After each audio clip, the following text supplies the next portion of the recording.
Facebook সরাসরি ঘোষণা দিয়েছে মাত্র ৩টি স্টেপ যদি আপনি ফলো করেন তা আপনি ফেসবুক থেকে আয় করার সুযোগ পাবেন। ভাইরে ভাই, আর কত সহজ করে দিবে ফেসবুক বলুন?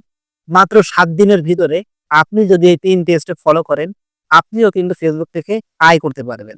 অনেকেই ভাবতে পারেন যে সজীব ভাই আসলে কি বগর, বগর করতেছে। এই একটা কথাও কিন্তু আমার নিজস্ব কোনো কথা না। ফেসবুক ফর ক্রিয়েটরস তারা কিন্তু কিছুদিন আগে এই আপডেটটা দিছে। তো আপনারা স্ক্রিনটা দিয়ে যদি লক্ষ্য করে দেখেন, তো এই ৩টি স্টেপ যদি আপনারা মাত্র ফলো করেন, তাহলে কিন্তু ফেসবুক থেকে মাত্র ৭ দিনের ভিতরে আপনারা আয় করার সুযোগ পাবেন। তো আজকের এই ভিডিওতে আমি এই ৩টি স্টেপ নিয়ে পাই টু পাই আপনাদেরকে বুঝিয়ে দেব যে এই ৩টি স্টেপ আপনারা যদি ফলো করেন, তো কিভাবে আপনারা মাত্র ৭ দিনের ভিতরে কনটেন্ট মনিটাইজেশন পাবেন। তো আশা করি আপনারা ভিডিওটি না টেনে সম্পূর্ণ দেখবেন। তো শুরুতে আমি স্ক্রিনে চলে যাই।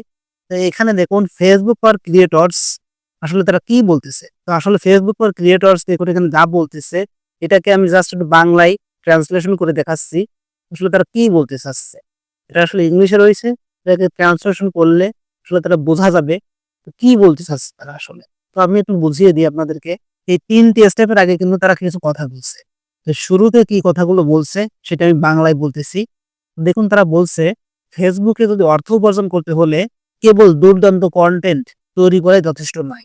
আপনার অ্যাকাউন্টকে প্রয়োজনীয়তা রক্ষা করাও জরুরি। এর অর্থ হলো একটি বাস্তব, প্রতিষ্ঠিত এবং উপস্থিত থাকা।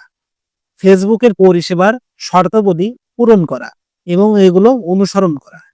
সম্প্রদায়ের মানদণ্ডে থাকা। কিন্তু এর আসলে অর্থটা কি? এখানে সংক্ষিপ্ত আকারে সেটা বোঝানো হলো। ফেসবুকে যে ৩টি শর্ত দিয়েছে, এই ৩টি শর্ত পূরণ করলে যে আপনি ৭ দিনের ভিতরে কনটেন্ট মনিটাইজেশন পাবেন, সেই ৩টি শর্ত আমি আপনাদেরকে জাস্ট একটু বাংলায় বুঝিয়ে দিই। ১ নম্বর যে শর্তটা তারা দিয়েছে, কনটেন্ট অবশ্যই মৌলিক হতে হবে। তো কনটেন্ট অবশ্যই মৌলিক হতে হবে। এটা আসলে অনেকেই বুঝতে পারে না যে এটা আসলে কি বলতে চাচ্ছে। কনটেন্ট আসলে মৌলিক বলতে বোঝাচ্ছে যে কনটেন্টটা একান্ত আপনার নিজস্ব এবং ব্যক্তিগত হতে হবে।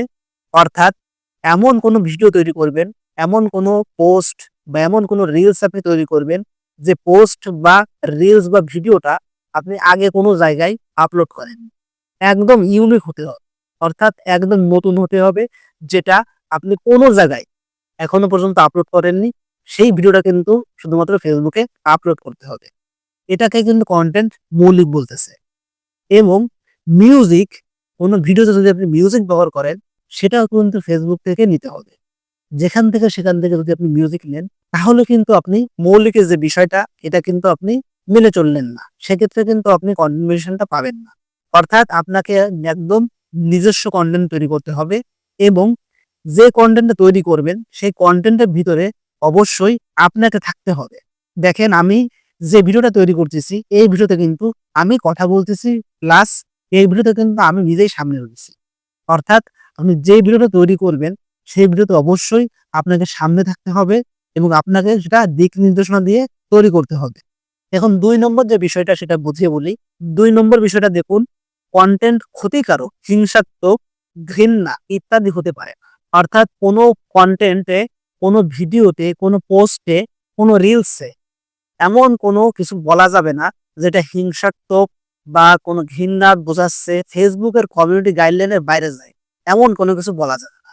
অর্থাৎ ফেসবুকে কাউকে নিয়ে গালিগালাজ করা বা কোনো ধরনের হিংসা মনোভাব তৈরি করা, রাজনৈতিক পোস্ট করা ইত্যাদি। এই সমস্ত বিষয়গুলো আপনাদেরকে এড়িয়ে চলতে হবে।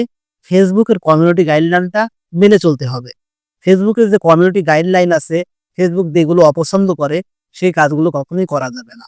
৩ নম্বর যে বিষয়টা, একটি যোগ্য দেশের বসবাসকারী হতে হবে। অর্থাৎ সব দেশে কিন্তু কনটেন্ট মনিটাইজেশনের জন্য এলিজেবল না। তো আমাদের বাংলাদেশ, ভারত, আমরা কিন্তু কনটেন্ট মনিটাইজেশনের জন্য এলিজেবল। সো আমাদের এই ৩য় সমস্যাটা ফেস করা লাগবে না। এটা আমাদের জন্য আলহামদুলিল্লাহ। এই ৩টা বিষয় জাস্ট আপনার মাথায় যদি একটু রাখেন, তাহলে আপনিও মাত্র ৭ দিনের ভিতরে কিন্তু কনটেন্ট মনিটাইজেশনটা পাবেন। এই ভিডিওটা অবশ্যই আপনাদের ফেসবুকের টাইমলাইনে শেয়ার করে দিবেন। কারণ এরকম গুরুত্বপূর্ণ ভিডিও আপনি যদি ফেসবুকে শেয়ার করে রাখেন, তাহলে ফেসবুকের সকল বন্ধু কিন্তু ফেসবুকের এই আপডেট সম্পর্কে জানতে পারবে। আর আপনার যদি পরবর্তীতে কখনো এই ভিডিওটা প্রয়োজন হয়, তখন কিন্তু ফেসবুক থেকে দেখে নিতে পারবে। তো টেকনোলজি সম্পর্কে যেকোনো ভিডিও পেতে অবশ্যই আমাদের চ্যানেলটিকে সাবস্ক্রাইব করে পাশে থাকবেন। আল্লাহ হাফেজ।